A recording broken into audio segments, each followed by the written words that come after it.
ಎಂತ ಗೊಂದಲ ಮಾಡ್ತಿದ್ದಾಳೆ.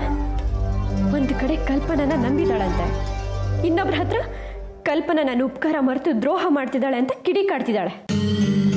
ಹಾಗಾದ್ರೆ ಯಾವ್ದು ನಿಜ, ಯಾವ್ದು ನಂಬೋದು? ಅಮಿತಾಗೆ ನನ್ನ ಮೇಲೇನಾದ್ರೂ ಡೌಟ್ ಬಂದಿರ್ಬೋದಾ? ಪ್ರಣವ್ನ ನನ್ನ ಬಗ್ಗೆ ಕಲ್ಪನೆ ಹೇಳಿದನ್ನ ನಂಬಿರ್ಬೋದಾ? ಎಂತ ಕನ್ಫ್ಯೂಸ್ ಮಾಡ್ತಿದ್ದಾಳೆ. ನಾನೇ ಎಲ್ರಿಗೂ ಕನ್ಫ್ಯೂಸ್ ಮಾಡ್ತಾ ಇದ್ದೋಳು, ಈ ಅಮಿತಾ ನನಗೆ ಕನ್ಫ್ಯೂಸ್ ಮಾಡ್ತಾ ಇದ್ದಾಳಲ್ಲ. ಹರಿ ಹತ್ರ ಬೇಕಂತಾನೆ ಕಲ್ಪನಾ ಮೇಲೆ ಬೈದಿರ್ಬೋದಾ? ಅಥವಾ ಕಲ್ಪನಾ ಹತ್ರ ನಾಟಕ ಮಾಡ್ತಿರ್ಬೋದಾ? ಅಷ್ಟೊಂದು ಬುದ್ಧಿ ಇದೆಯಾ ದಡ್ಡಿ ಅಮಿತಾಗೆ? ಅಂಥ ಬುದ್ಧಿ ಏನಾದರೂ ಇದ್ದಿದ್ರೆ ಕಲ್ಪನಾ ಮೇಲೆ ಪ್ರಯೋಗ ಮಾಡಲಿ, ನನ್ನ ಮನೆಗೆ ಬರೋಕ್ಕೂ ಬಿಡಬಾರ್ದು. ಆದರೆ ಒಂದು ಅರ್ಥ ಆಗಲೇಬೇಕು, ಅವಳು ಕಲ್ಪನಾ ಪರವಾಗಿದ್ದಾಳೋ ವಿರೋಧವಾಗಿದ್ದಾಳೋ ಅದು ನನಗೆ ತಿಳಿಲೇಬೇಕು. ಕಲ್ಪನಾ ವಿರೋಧವಾಗಿದ್ದರೆ ಅವಳ ಬುದ್ಧಿ ಮೇಲೆ ನಾನು ಕಂಟ್ರೋಲ್ ತಗೋಬೇಕು. ಅಕಸ್ಮಾತ್ ಪರವಾಗಿದ್ರೆ ಕಲ್ಪನಾ ವಿರುದ್ಧ ತಿರುಗಿಸ್ಲೇಬೇಕು. ಹೌದು, ನಾನೀಗ ತಡ ಮಾಡಬಾರ್ದು. ರಣರಂಗ ರೆಡಿಯಾಗಿದೆ, ಯುದ್ಧಕ್ಕಿಳಿಲೇಬೇಕು.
ಅಮಿತಾ.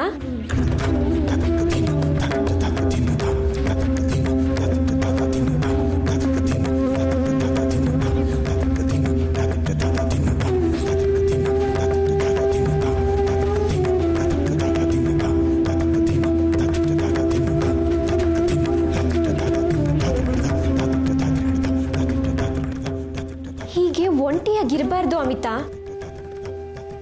ನಮ್ ಒಂಟಿ ಮನಸ್ಸು ನಮ್ಮನ್ನ ತಿಂದು ಹಾಕುತ್ತೆ.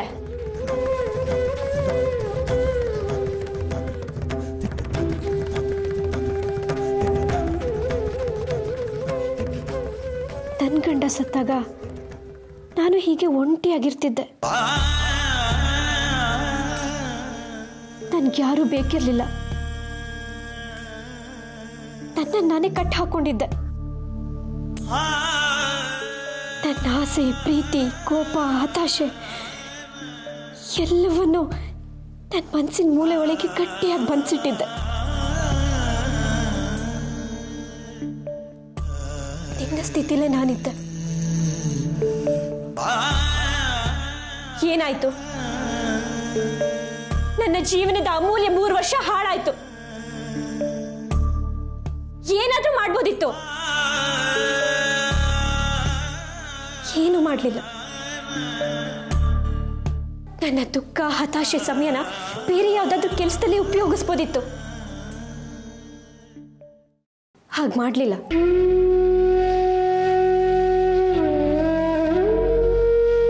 ಸದ್ಯ ಹರಿ ಜೊತೆ ನನ್ನ ಮದುವೆ ಆಯ್ತು. ನನ್ನ ಜೀವನನೇ ಬದಲಾಯ್ತು. ಅಮಿತಾ, ಹರಿ ಜೊತೆ ನನ್ನ ಮದುವೆ ನಿಶ್ಚಯ ಮಾಡಿದಾಗ ನನ್ನ ಮನಸ್ಸನ್ನ ಸಡಲ ಬಿಟ್ಟಿದ್ದಕ್ಕೆ ನನ್ನ ಬದುಕು ಬದಲಾಗಿತ್ತು. ಚೇಂಜ್ ಅಂತಾರಲ್ಲ ಅದು. ಆದ್ರೆ ನಾನು ಕಳ್ಕೊಂಡಲ್ಲ ಆ 3 ವರ್ಷ, ಅದನ್ನ ನೆನೆಸ್ಕೊಂಡ್ರೆ ಬೇಜಾರಾಗುತ್ತೆ ಅಮಿತಾ. ನಿನ್ನ ಜೀವನದಲ್ಲಿ ಆ ರೀತಿ ಹಾಳಾಗೋದು ಬೇಡ ಅಮಿತಾ. ಇನ್ನು ಹಾಳಾಗೋದಕ್ಕೆ ಏನಿದೆ ನನ್ನ ಜೀವನದಲ್ಲಿ?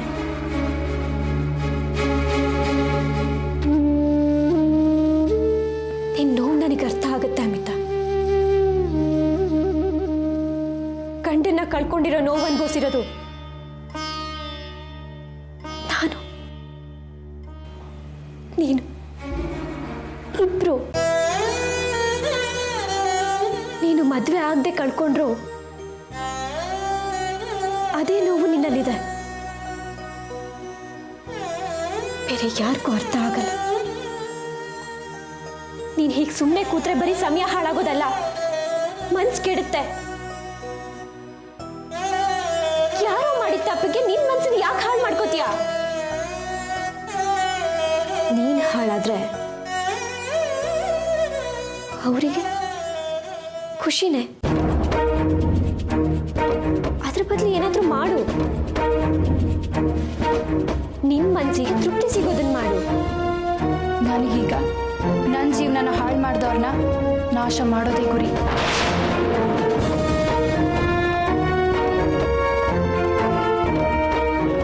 ಪ್ರಣವ್ನ ನನ್ನಿಂದ ತಪ್ಪಿಸ್ದವಳು ಯಾರು ಅಂತ ನನಗೆ ಗೊತ್ತಾಗಿದೆ.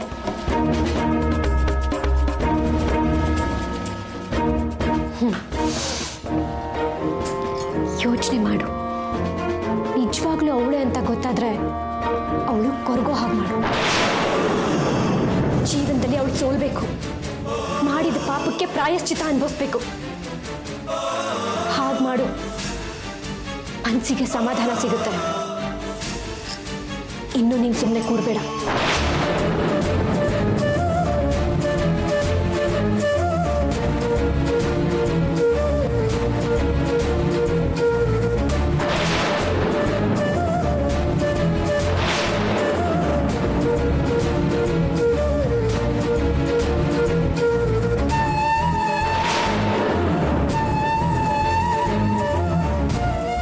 ನನ್ನ ಮೇಲೆ ಅನುಮಾನ ಇದೆಯಾ ಇವಳಿಗೆ?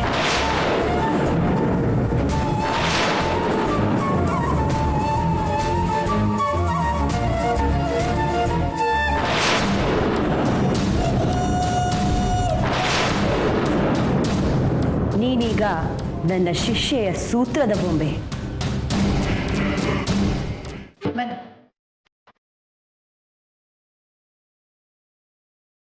ಏನಾಗಿದೆ ನಿಮಗೆಲ್ಲ? ಊಟದ ಟೈಮ್ ಆಯಿತು, ಯಾರಿಗೂ ಊಟ ಬೇಡವಾ? ಅಲ್ಲಿ ಅಮಿತನ್ ಮಾತಾಡ್ಸಿದ್ರೆ ಅವಳು ಮಾತಾಡಲ್ಲ, ಕಲ್ಪನೆ ಕೇಳಿದ್ರೆ ಅವಳಿಗೆ ಹೊಟ್ಟೆ ಹಸಿವಿಲ್ಲ ಅಂತ ಹೇಳ್ತಾಳೆ. ಇಲ್ಲಿ ಮಾವ ನೋಡಿದ್ರೆ ಯೋಚನೆ ಮಾಡ್ತಾ ಕೂತಿದ್ದಾರೆ, ನೀವು ಅಡುಗೆ ಮನೇಲಿ ಯೋಚನೆ ಮಾಡ್ತಾ ಕೂತಿದ್ದೀರಾ. ಏನಾಗಿದೆ ನಿಮಗೆಲ್ಲ? ಮನೆಯಲ್ಲಿ ಸ್ಮಶಾನ ಮೌನ, ಎಲ್ಲರೂ ಒಂದೊಂದು ಮೂಲೆ ಸೇರ್ಕೊಂಡು ದುಃಖ ಪಡ್ತಾ ಕೂತಿದ್ದೀರಾ.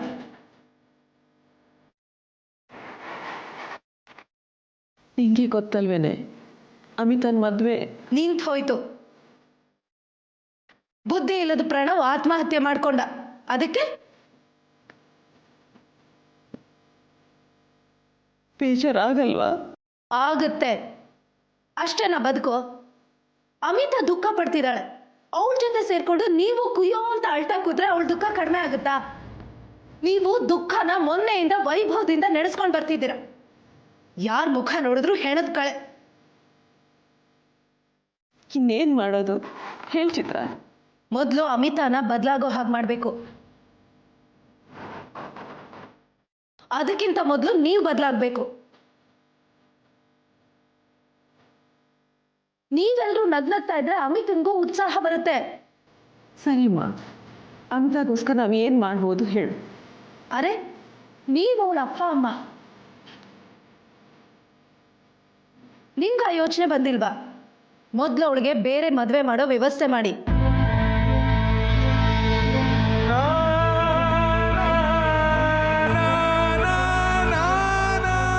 ಮದುವೆ ಬಗ್ಗೆ ನಾವು ಯೋಚನೆ ಮಾಡಬಹುದು, ಆದರೆ ಗಂಡು ಸಿಗ್ಬೇಕಲ್ಲ.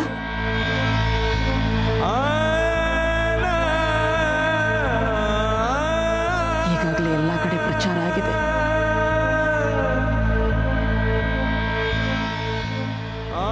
ಮದುವೆ ದಿನಾನೇ ಗಂಡು ಆತ್ಮಹತ್ಯೆ ಮಾಡ್ಕೊಂಡ ಅಂತ ಏನೇನೋ ಕಥೆಗಳೆಲ್ಲ ಹುಟ್ಕೊಂಡಿವೆ.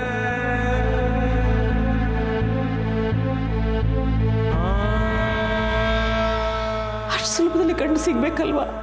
ಅತ್ತೆ, ಕಾಡು ಮಲ್ಲಿಗೆ ಎಸ್ಟೇಟೇ ಪ್ರಪಂಚ ಅಲ್ಲ. ಈ ಊರು ಅಲ್ದಿದ್ರೇನಂತೆ ಬೇರೆ ಊರು. ಈಗಿನ ಕಾಲದಲ್ಲಿ ಒಳ್ಳೆ ಹುಡುಗಿರ್ಗಾಗಿ ಹುಡುಗರು ಕಾಯ್ತಾ ಇರ್ತಾರೆ. ಅಂಥದ್ರಲ್ಲಿ ನಮ್ಮ ಅಮಿತಾ ಗಂಡು ಸಿಗಲ್ವಾ? ಅವಳಿಗೆ ಮದ್ವೆನೇ ಮಾಡಿ ಅಂತ ನಾನು ಹೇಳ್ತಾ ಇಲ್ಲ. ಓದಕ್ಕಾದ್ರೂ ಕಳಿಸ್ಬೋದಲ್ಲ. ಅವಳಿಗೂ ಮುಂದೆ ಓದಬೇಕು ಅಂತ ಆಸೆ ಇತ್ತಲ್ವಾ? ಅತ್ತೆ, ಏನಾದ್ರೂ ವ್ಯವಸ್ಥೆ ಮಾಡೋದ್ರ ಬಗ್ಗೆ ಯೋಚನೆ ಮಾಡಿ. ಈ ರೀತಿ ಮಂಕ ಕವದ ಕೂರೋದ್ರಿಂದ ಯಾವ ಪ್ರಯೋಜನನೂ ಇಲ್ಲ.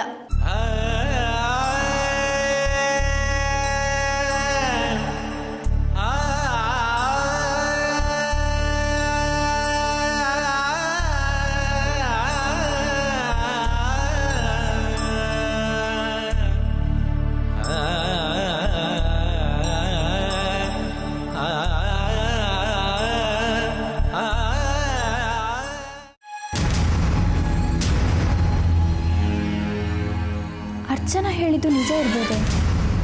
ನಾನು ಎಲ್ಲವನ್ನು ಮನಸ್ಸಿನಲ್ಲೇ ಇಟ್ಕೊಂಡ್ರೆ ನಾನೇ ಕೊರಗಬೇಕು. ನನ್ನ ಮನಸ್ಸಿನಲ್ಲಿರೋದನ್ನು ಕಾರ್ಯರೂಪಕ್ಕೆ ತರಬೇಕು. ಅಮಿತಾ ಮನಸ್ಸಿನಲ್ಲಿ ಏನಿರ್ಬೋದು? ಯಾರಿರ್ಬೋದು? ಕಲ್ಪನಾನ ಅಥವಾ ನಾನೇ ಆಗಿದ್ರೆ? ನೀನೇ ಅರ್ಚನಾ. ಗುಹೆ ಒಳಗೆ ಕೊರಗ್ತಾ ಇದ್ದೋಳನ್ನ ಹೊರಗೆ ಎಳೆದು ತಂದೋಳೆ ನೀನು. ಕಲ್ಪನಾ ಮೇಲೆ ನನಗಿದ್ದ ಕೋಪಕ್ಕೆ ನಿಜವಾದ ರೂಪ ಕೊಟ್ಟೋಳು ಈಗ ನೀನೇ ಅರ್ಚನಾ. ನಾನೇ ಆಗಿದ್ರೆ ನನ್ನನ್ನು ಸಾಯಿಸುವಷ್ಟು ದ್ವೇಷ ಅವಳನ್ನು ತುಂಬಿರ್ಬೋದು. ನನ್ನನ್ನು ಮುಗಿಸೋಕೆ ಅಮಿತಾ ಪ್ರಯತ್ನ ಮಾಡ್ತಾಳಾ? ಹೌದು, ಖಂಡಿತ ನನ್ನನ್ನು ಸಾಯಿಸ್ತಾಳೆ. ಮುಂದೆ ಏಟಿಗೆ ಸಾಯಿಸಿದ್ರೆ ಏನು ಬಂತು? ನಾನು ಕೊಲೆಗಾರ್ತಿಯಲ್ಲ, ಆದರೆ ನಿನ್ನನ್ನು ಬದುಕೋಕೆ ಮಾತ್ರ ಬಿಡಲ್ಲ. ಒಂದೊಂದೇ ಹಿಂಸೆ ಕೊಡ್ತಾ ನೀನು ನರಳಿ ಬದುಕಿದ್ದು ಸತ್ತಿರಬೇಕು. ಹಾಗೆಲ್ಲ ಸಾಯಿಸಲ್ಲ. ಸಾಯಿಸ್ತಾ ಇದ್ರೆ ಇನ್ನೇನು ಮಾಡ್ಬೋದು? ನನ್ನ ಹರಿನ ಬೇರೆ ಮಾಡ್ಬೋದು. ಹೌದು ಕಲ್ಪನಾ, ನಿನ್ನ ಹರಿನ ಒಂದು ಮಾಡೋಕ್ಕೆ ನನ್ನ ಪ್ರಾಣನೇ ಒತ್ತೆ ಇಟ್ಟೆ. ಆದರೆ ನೀನು ನನ್ನ ಪ್ರಾಣ ಆಗಿದ್ದ ಪ್ರಾಣವನ್ನೇ ಬಲಿ ತಗೊಂಡೆ. ಇನ್ನು ನಿನ್ನ ಹರಿನ ಯಾವುದೇ ಕಾರಣಕ್ಕೂ ಒಂದಾಗೋಕೆ ನಾನು ಬಿಡಲ್ಲ. ಹರಿ ನಾನು ಬೇರೆ ಆದ್ರೆ ಮುಂದೆ ನನ್ನ ಗತಿ ಏನು? ಮುಂದೆ ನಾನು ಬದುಕಿದ್ರು ಸತ್ತ ಹಾಗೆ. ನಾನೀಗ ಬದುಕಿರೋದು ಹರಿ ನೆರಳಲ್ಲಿ. ಅವನೇ ನನ್ನ ಕೈ ಬಿಟ್ರೆ, ಹರಿ ನಿನ್ನ ಕೈ ಬಿಟ್ರೆ ಯಾರು ನಿನ್ನ ಜೊತೆ ಬರಲ್ಲ ಕಲ್ಪನಾ. ಅದನ್ನ ಮಾತ್ರ ತಿಳ್ಕೊ. ನೀನು ಒಂಟಿಯಾಗಿ ನರಳಬೇಕು, ಒಂಟಿತನ ತಾಳಲಾರ್ದೆ ಸಾಯ್ಬೇಕು. ನಾನು ಸತ್ತ ಹಾಗೆ. ಹರಿ ನನ್ನ ಜೊತೆ ಇಲ್ಲ.